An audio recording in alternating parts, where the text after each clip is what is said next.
Good evening, it's 9 p.m. and this is a special edition of the India Development Debate. We've got one debate and two mega exclusive interviews lined up over the next 90 minutes. India Development Debate special edition, Shashi Tharoor exclusive coming up at 9:30 p.m. And at 10 p.m. we've got an exclusive conversation with the outgoing Chief Economic Advisor, Arvind Subramaniam. Both of them taking tough questions in a candid interview with Supriya that's coming up at 9:30 and 10 p.m. tonight. But first up, the big debate tonight. It's a major embarrassment for the Congress party on the eve of the crucial no trust vote. The Central Bureau of Investigation today filed a charge sheet against senior party leader and former finance minister P Chidambaram in the Aircel-Maxis case, making him a co-accused along with his son Karti. The CBI's main charge is that Chidambaram abused his position as a finance minister to facilitate the Malaysian telco's investment in Aircel. Former FIPB chairman Ashok Jha and former finance secretary Ashok Chawla have also been made accused in the supplementary charge sheet filed by the CBI. While the CBI charge sheet is on expected lines, what is surprising is its timing, coming hours ahead of the crucial no trust vote against the Modi government. The Congress has already raised a red flag accusing the BJP of political witch hunting. Speaking to ET Now in an exclusive interview, senior Congress leader Shashi Tharoor said the coincidence is not accidental. On the other hand, the BJP is saying that Congress's double standards against corruption now stand exposed. The CBI charge sheet against Chidambaram and how will it play out in the run-up to the 2019 general election? That's a topic of discussion tonight on the India Development Debate. Joining us on the show this evening, Vaibhav Agarwal of the BJP, Pawan Khera of the Congress, Shantanu Sen, former Joint Director CBI, and Swaminathan Iyer, consulting editor, ET Now. Thank you all so much for joining us. Swami, I have to start with you. How big a blow is this for Chidambaram and the Congress party? A minor blow. I mean, they were already after Karti Chidambaram, and anything that happened to Karti Chidambaram would have rubbed off on P Chidambaram in any case. So this is a supplementary, if you like, to an ongoing case. The timing of it in some ways, you could argue, is politically convenient. Just before this no confidence motion, but more to the point, in this coming 9 months, the Congress is going to once again be accused of being the party of corruption by the BJP. In effect, we are already in election campaign mode, within which once again Narendra Modi will want to portray his government as being this relatively clean government, cleaning up the corrupt mess left by the Congress government. And it all, I would say the timing is convenient. It is not just Chidambaram. I mean, some guys like Ashok Chawla and Ashok Jha, which are highly respected bureaucrats with a reputation for integrity, they have also been charged. If you ask me, that weakens the entire case because, you are now alleging a very, very huge conspiracy involving lots of people other than Chidambaram. What will happen to this? It is not for me to say. It is up to the investigative agencies to go in. It's up to the courts to go into it. All I will say is that this does have some of the trappings of politics coming into the particular play, but I think it will be a fairly minor blow, but it is going to be the start of the BJP campaign once again saying we are the honest party against the corrupt Congress. I would expect to see much more of this in the next 9 months. Summing it up beautifully there, the context of what's happening and the fallout of what really happened. Pawan Khera, let me come to you. Why is the Congress party crying vendetta politics right now? Only a charge sheet has been filed. Let the court decide if the charges are indeed preposterous as they're being made out to be by Mr. Chidambaram.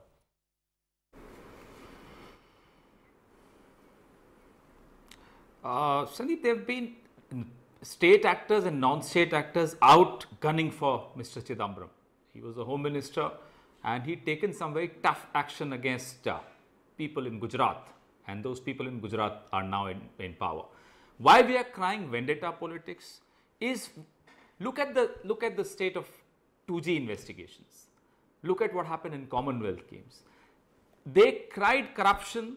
They rode to power on the issue of corruption. Where is Lokpal? Silence. We've seen the health of the investigating agencies under this government. We don't have to say anything. The war out in the open between two senior officers of the CBI exposes the state of the agency called CBI. Same is with the enforcement directorate. In fact, a senior officer of the enforcement directorate writes a letter exposing Mr. Hasmukh Adia. That's the state of the investigating agencies in this country today. So we are not crying vendetta politics. Today we saw Christian Michel of Augusta Westland fame. His lawyers, his sister comes out and says that the agencies are forcing Christian Michel to name Sonia Gandhi, and then he'll be allowed to go scot-free. This is the state of affairs of our investigating agencies, and we are exposing them. Okay. 5 years, 4 years, 4.5 years down the line, show me one investigation by this government on any of the charges which were leveled against UPA, leaders of the UPA2, which have been fructified, which have been taken to the logical end, which have money trail being shown, which have evidence being shown. Okay, I take that point. Therefore, we call it vendetta. Okay. I take that point. Vaibhav Agarwal, like Swami said, the timing does appear a little suspect. Just a day ahead of a crucial trust vote, has this been done to serve a political interest? See, the idea, Sandeep, is that, while the optics, I totally agree. I totally agree to the honorable editor. Yes, the optics may look a little suspicious, but I don't agree to the political vendetta charge or the reality is, or anything else that is being politically done. The approval for the investigation was given in 2012 under the Congress government, and the investigation has been taking shape since then. And I don't see a reason why there should be anyone who should come back to the government and say, look, you are doing political interests and you're serving political interests. We at the Modi government, at the NDA, at the center, have no interference in whatsoever agency that runs the system, has no interference in political interference in any of the proceedings of the matters that take place from different times to times and different investigations. So while I respect Pavanji's view, why there aren't any closures, there would be closures all in good time. What's the rush? The unveiling of the layers is still happening. We're still in the process of filing supplementary charge sheets and so on and so forth. I don't see a reason why there should be political cornering and posturing from the Congress side especially. I would bring this to the fore right now. In 1996, when charges against in the Jain Hawala matter had brought in against L.K. Advani ji, he was a member of the Lok Sabha, member of the parliament at that time. And he very, very honestly and honorably resigned from his membership of the Lok Sabha. Why doesn't Mr. Chidambaram, who's a sitting member of the parliament, who has been in different very, very powerful positions of the government of India and has been a chief, has been a finance minister, has been a home minister, why doesn't he resign honestly, and Congress can still maintain their posturing? Okay, I take that point. You are saying, why doesn't he step down? Okay, I hear you, Vaibhav Agarwal. Let me interrupt you there and go to Shantanu Sen. Okay, let me interrupt you there and go to Shantanu Sen. Shantanu Sen, the CBI claims 2 sets of money trails have been discovered. This is the basis of their action. They are claiming that 2 sets of money trails have been discovered regarding the FIPB clearance, directly linking the action of the then finance minister to his son Karti Chidambaram and to firms controlled by him. Isn't that enough basis to file this supplementary charge sheet?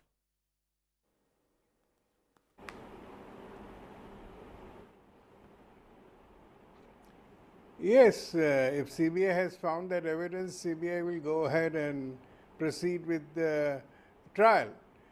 That is for the trial court to judge. But the question that arises here is, Aircel-Maxis case was taken up for investigation sometimes in 2012, and a charge sheet was filed against Maran, his wife, and his elder brother. And that case was thrown out by the same special judge, O.P. Saini, in whose court the supplementary charge sheet has been filed. The question that does arise in my mind, that when they took up the investigation in 2012, the very facts were there, nothing new was found afterwards. Why didn't they put a comprehensive charge sheet then? When they were investigating the case during the UPA regime, why didn't they book Mr. Chidambaram and Kartik Chidambaram then in the case?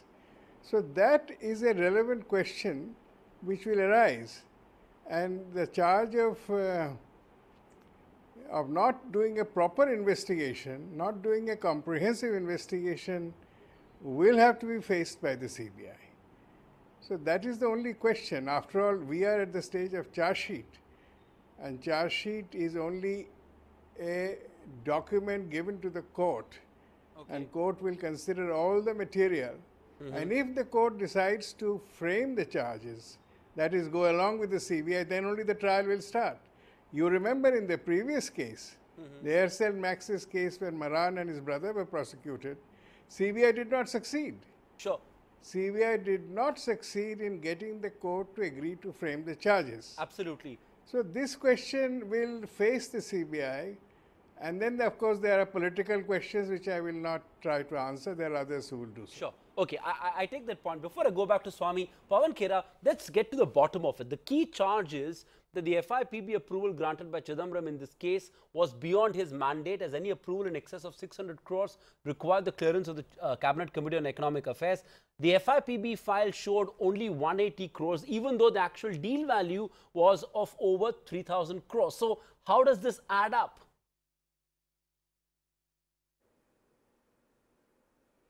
No, I think this has been explained very clearly by Mr. Chidambaram himself in the past, that there was a technical detail which I am not really aware of, but I know for a fact that he'd explained it very clearly, and there was no doubt about what he said. And there is also no doubt about the credentials of the officers who were there. There's no doubt about the composition of the FIPB then. But having said that, I come back to the political part of it. Why why a supplementary charge sheet now? Why when we ask questions on corruption to this government, why do we meet with absolute silence? It was UPA too which had the courage, the moral courage to go ahead and file cases. In fact, we were at times, I'm sorry, in retrospect, I feel that we acted in haste in removing our senior leaders like Ashok Chawla without any proof against him. So leaders like Pawan Bansal, leaders like Ashwini Kumar, at Shashi Tharoor, everybody. But we were absolutely transparent in what we did. And now we realize we shouldn't have removed these ministers. We asked them the price of Rafale, there is absolute silence. We asked them about the date of arrival of Nirav Modi and Vijay Mallya in this country, absolute silence. This government has a lot of answering to do on their own corruption.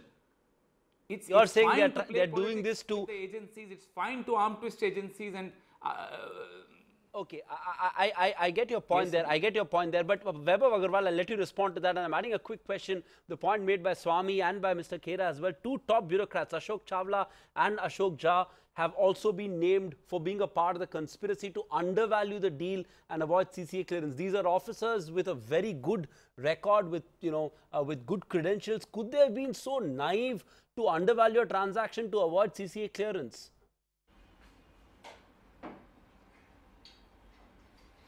No, but Sandeep, I don't know. You are old hand at the journalism. You know, when the UPA 2 and UPA 1 era was there, it was a saying. I don't know if you'd be aware of it, but it was a saying that if you want to reach to the Raisina Road, you have to go through Haddo's Road. Pavanji would know what I'm saying. Haddo's Road, incidentally, is Karti's house in Chennai.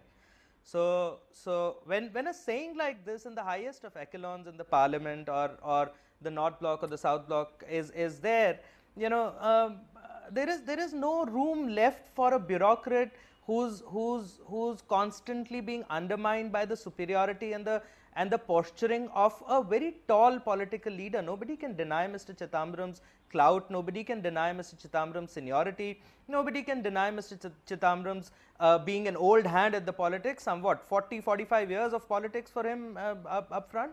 So, you know, it is the question being an officer being naive. I don't think that's even standing. The question is more from a posturing perspective. When a bureaucrat sees a lot of red tape, when a bureaucrat is left with no choice but to side with some people and just being asked, saying that I'm sending a file, please sign.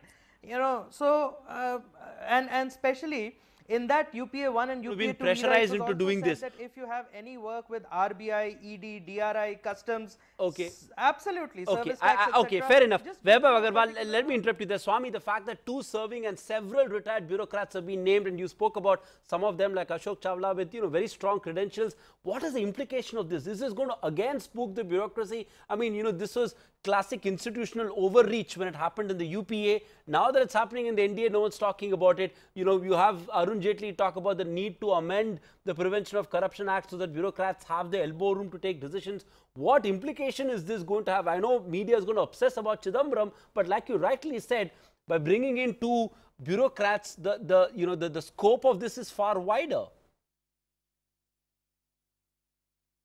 Yeah, I think the first point to be made is, if this case was brought in 2012 by the UPA, why did the CBI not discover this during the UPA rule? How is it that this particular thing is only discovered afterwards? There is an accusation now that the CBI perhaps is behaving at the behest of the Modi government. The earlier government, it would appear, is then equally biased. It was that time, in fact, when the Supreme Court called the CBI a caged parrot, if you remember. So if we have a state of affairs where the CBI, when it does an investigation under UPA rule, tries to point fingers at other people, and the moment you get Modi rule, if the CBI then starts pointing fingers at the Congress, this speaks volumes as to the lack of independence and competence of the CBI. So I think that is the first point that I would make. Second point that you are making is, what will happen to the bureaucracy? After all the finger pointing that took place during UPA 2, we got decision-making paralysis, we got administrative paralysis, nobody was willing to do anything because you never knew who is going to be acted against next. Will that happen again now? At this point, I would say, I hope not. I think this would be seen as an aberration. This might be seen as a bit of politicking. The bureaucrats in this particular case, as I said, we don't even know whether the judge is going to accept the charge sheet on this. But if this kind of thing gets repeated on more than one occasion, then is there a chance that once again the administration will take fright and once again we get administrative paralysis? It remains a possibility, and Mr. Modi needs to do his level best to ensure that does not happen, because nothing will be more certain to sink his chances at the next election.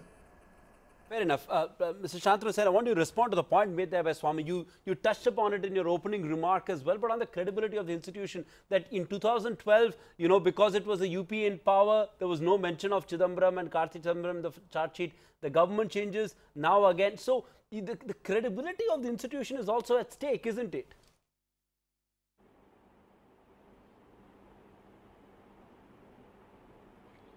Well, you are carrying coal to Newcastle. I made the point myself. And this point CBI will have to answer. Why did they not book Mr. Chidambaram and Kartik Chidambaram along with Marans at that time?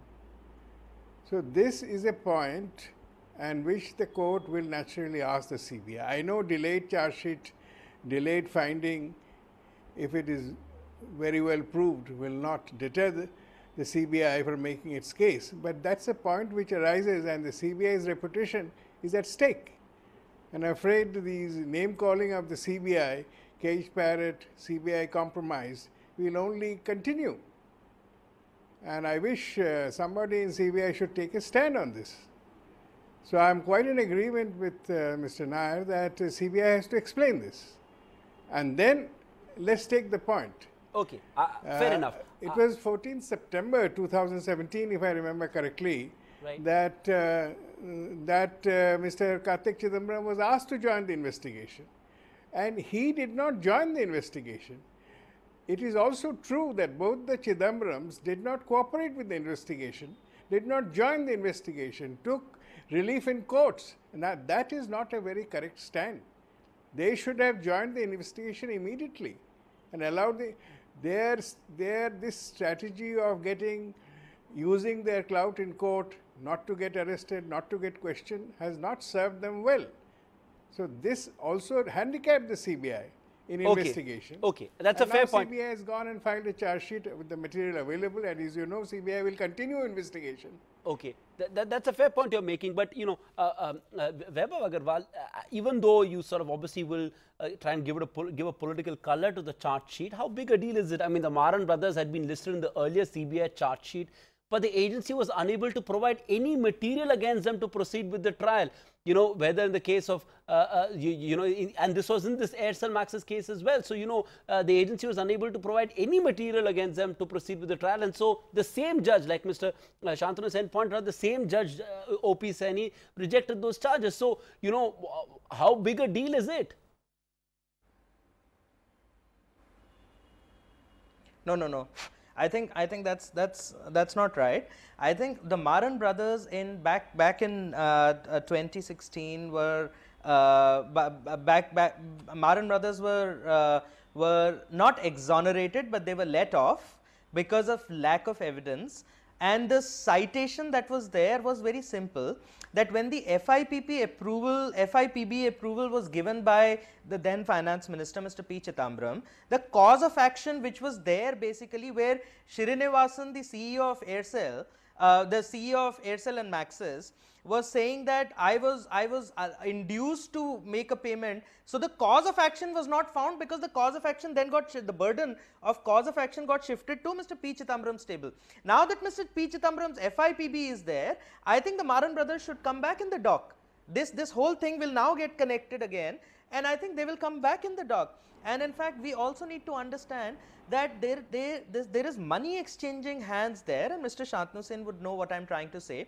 The ED, the Enforcement Directorate, who is directly looking into financial irregularities, is yet to come up with a charge sheet, and I would assume, and I would clearly understand that from my little experience in the financial investigations and matters in the court, I think the money laundering charge should also be existing in the further discussions on. By the Enforcement Directorate. Okay, that is being examined by the Enforcement Directorate. Vaibhav Agarwal, I take that point. Running out of time, Pawan Khera, whether in the case of Aircel-Maxis or in the case of INX Media, the common link is the FIPB clearance. That was almost being used as a tool. I'll come to you, Mr. Sen. Isn't it evident that there is a cloud of suspicions? May I interrupt? Okay, sure, Mr. Sen. Go ahead, make your point quickly, sir. There was a ED charge sheet also. That's right. There was a ED charge sheet and that was thrown out. So Mr. Vaibhav Agarwal is not right. And the case against the Marans was thrown out because the CBI witnesses, prosecution witnesses, were not believed. The court held that these witnesses had recommended the deal and they are not being prosecuted. The court closed its eye to the fact that Marans were the beneficiaries and said these should have been prosecuted also. Okay. And therefore, the case was thrown. I wish CBI has gone. I don't know whether CBI has gone in appeal, in revision against that order. Okay. But the fact is, my question remains. Why weren't the Chidambarams prosecuted simultaneously? In 2012. Why was the case broken up? Okay, I take that point, Mr. Shantanu Sen. Allow me to interrupt you. Allow me to interrupt you. I've just got 2 minutes left on the show. Pawan Khera, coming to you, and then Swami. The common link in this case, or the INX Media case, is the FIPB clearance. Isn't it evident that there is this cloud of suspicion over the manner in which these deals were cleared?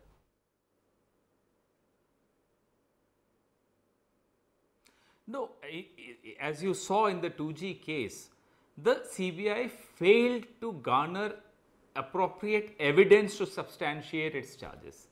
Now, either the CBI is an incapable organization, that's for you guys to decide, or there was no evidence. Whatever was the case, the fact of the matter is Judge O.P. Saini threw the 2G case out of his court. Now, if they keep going back on we were hounded, UPA 2, we were hounded by a section of the media, by activists, by opposition, but you have to prove something in the court of law.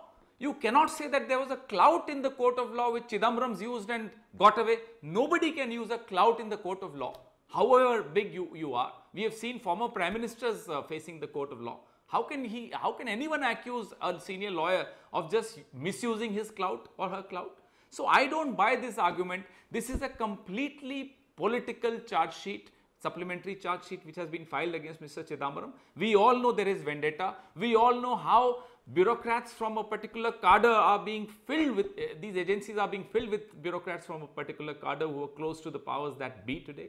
So all is not well in these investigating agencies. All is not well in investigative agencies, says Pawan Khera. That's our limited submission. Okay, Swami, I'll let you have the last word.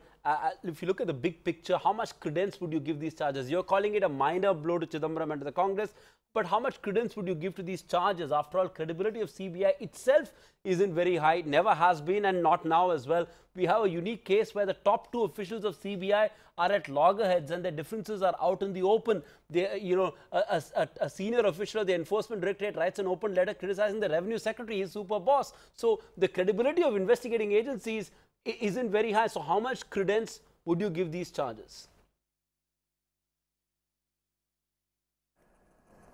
I fully agree. The CBI by now is almost a laughing stock. Having been called a cage parrot then, it will now be cage parrot number 2. Various jokes, various wisecracks will take place. The CBI, I think, in the public eye, is no longer a guardian of public morality, but a political tool. That has been the case for some time, and until something dramatic happens, I don't think that will change. Given the fact that the CBI has this limited credibility, the fact that it has levelled these charges at Chidambaram so much later, after having said nothing for all these years, all of this reduces the credibility of the charge. It reduces the amount of mud that you think is going to stick. At the end of it all, whether something will come of it, we don't know, because even if the lower court opens something, it may get later on thrown out like the 2G case was. And as in the case of 2G case, although it was thrown out by O.P. Saini, I would not at all be surprised. I would say 75% chance the High Court will find them guilty. The thing can be reversed at a higher level too, and then the thing will be dragged out to the Supreme Court. So we have this ridiculous situation where any kind of case, any kind of charges seems to get dragged out so long that the person dies of old age before the thing comes to a conclusion. So I simply say that I don't see any great political impact of this. It will be seen as one more piece of politicking, and the CBI will be seen as one more political tool once again. Oh yes, Swami summing it up there, completely timed out. Thank you, Swami, Pawan Khera, Vaibhav Agarwal and Shantanu Sen for joining us with that perspective on a big day, a day before the no confidence motion will be filed in the House of in Parliament. The CBI filing a charge sheet and naming Paniyappa Chidambaram in the Aircel-Maxis case. We'll step into a short break. On the other side, Supriya is going to be in conversation with Shashi Tharoor. It's a rare exclusive where he fields tough questions on why is he damaging the Congress's chances by talking about Hindu Pakistan and Hindu Taliban. His rationale, his defense of that and a whole lot more is up next at 9:30 p.m. At 10 o'clock, of course, is that conversation with Arvind Subramaniam. You don't want to miss both those interviews. That's coming up on ET. Now keep it with the India Development Debate.